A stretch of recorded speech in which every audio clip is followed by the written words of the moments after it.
Hi, planner friends. I am just sharing a bit of an update with you before I start work this morning. It's a beautiful, beautiful morning.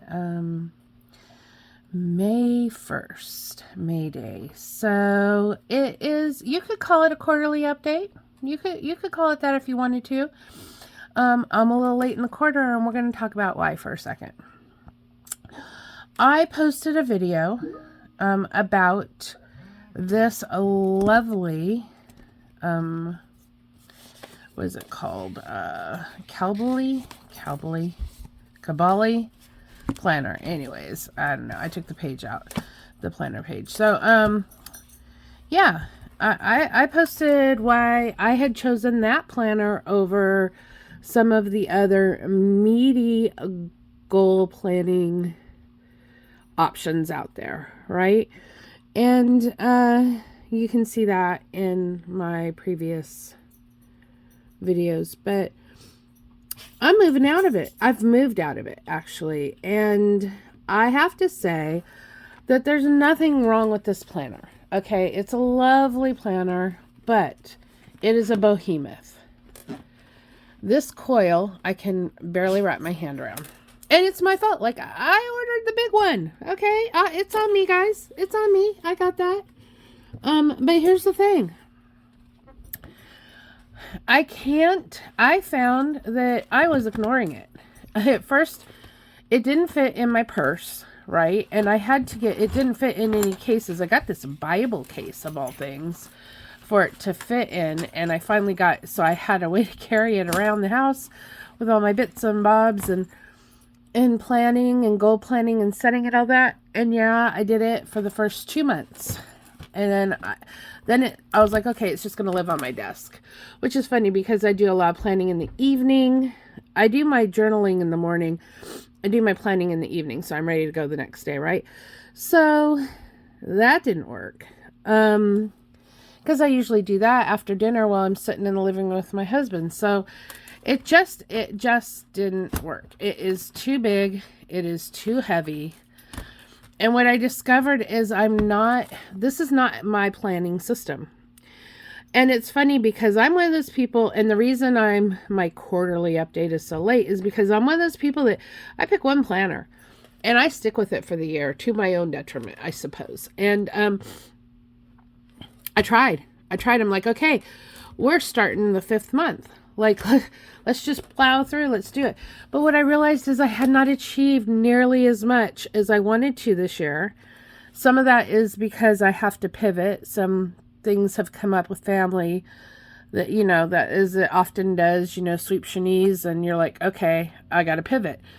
But I couldn't even do that because this was just too much for me to manage. So I moved out of that. And I'm not saying anything wrong with this. If this is the type of planning, if you are building an empire and you need that weekly, because, here's the pages, right? But then it's got these pages every week. If that's how you plan, then go for it. But I have a separate meal planner because I'm trying to learn meal prep and do some health things in a different. It's not even a meal planner as much as it's a binder that I'm collecting healthy recipes in and things like that, and it does have a calendar in it, so I don't plan my meals as much as I track my calories in an app on my phone because it's always with me, and I do like a monthly dinner plan, which I don't need all of this. Like, it just doesn't work. It's not how I plan. So I moved back to, you're going to laugh. I moved back to the Bloom planner. Seriously, guys, it's like a $16 planner you can get on Amazon. So free shipping. And I have been in this thing for 3-4 years. Oh, here's all my information. So give me a call if you want. Jeez.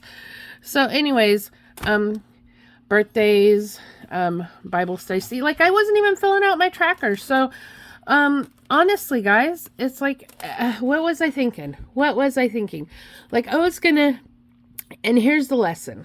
I was going to stick it out. I was going to force myself to use it for the whole year because I don't like to waste and I don't want to be a planner hopper, only because, excuse me, the grass is always greener. You're never going to have planner peace if you're hopping around planners, only because it comes from within. It comes from accomplishing the goals, not... Well, maybe. I mean, it depends. Like, if you like just all the aesthetics and the stickers and the stuff, then then maybe planner hopping gives you planner peace. But it didn't give me planner peace. Like, I want one planner. I want to be able to use it as a reference tool. I like to look back at I like to be able to look back and say, hey, what day did that happen? Oh, I can flip through it in my monthly view and go, there it is. Now I can have that piece of information easily accessible if I stay in one planner. I've lost that, but it's worth it because I'm back in this simple planner. This is the monthly view and this is the weekly view, right? So, yeah, this is all I need. This is all I need. And I do use stickers and decorate, as you can see, and I decorate more as I go. I do have my contact sheets. I moved it out. What I did is I didn't want to rewrite all the pages. Like, oh, let me show you. Like my vision board, perfect example. I was not redoing that sucker. So I just ripped it out of that other book and then I just taped it in here so that I didn't have to rewrite all this stuff, right? I added a couple inserts like I always do, and I am going to pull these pages, these monthly views out of that book and use them each month because I do have goals that I want to do, and I got that over here. I'm not rewriting these goals. Like, I took a lot of time and effort to write all these out. I'm not rewriting them, but I need to work on them, and so I figure I'll take those. I do a monthly review. Sorry about my hands. I'm holding this because I'm getting ready to go to work. I do a monthly review. How my month went, what I want to accomplish the next month. And I do that in my journal. A monthly recap in my journal. So maybe I'll show you guys that next month. Maybe that's something to look at. But in the meantime, I'm going to just do these pages, set up my goals for the month. That's all I need. I don't need to do this every week.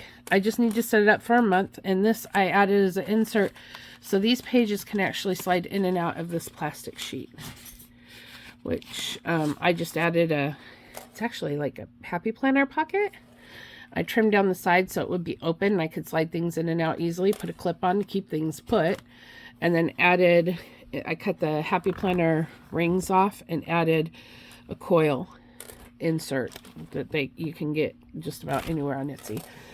So, what am I going to do with these goals?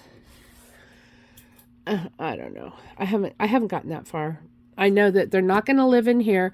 They're not going to be here hovering over me, like looking at all that. It's just too overwhelming. It did not work for me.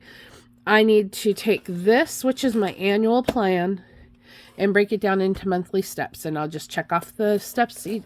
And I don't need to assign it to a specific day or a specific week. I get to these monthly lists when I can. Maybe I'm a lister. Maybe that's what I am. So I don't know. I don't know, guys. I'm feeling weird. I'm feeling weird about switching. Tell me in the comments. Have you ever switched planners? Well, first of all, I guess if you're a planner hopper and that brings you joy, then you switch all the time. But if you're a person that's like, I'm only going to use one and that's it, like I am, and then you have to switch mid-year, but it was better than, how do I say it, just sticking it out and not getting as much done as I wanted. So, okay, guys, I want to hear your thoughts. And again, nothing against that other planner. Nothing against that other planner. It just doesn't work for me. Okay. Happy planning, my peeps. Bye.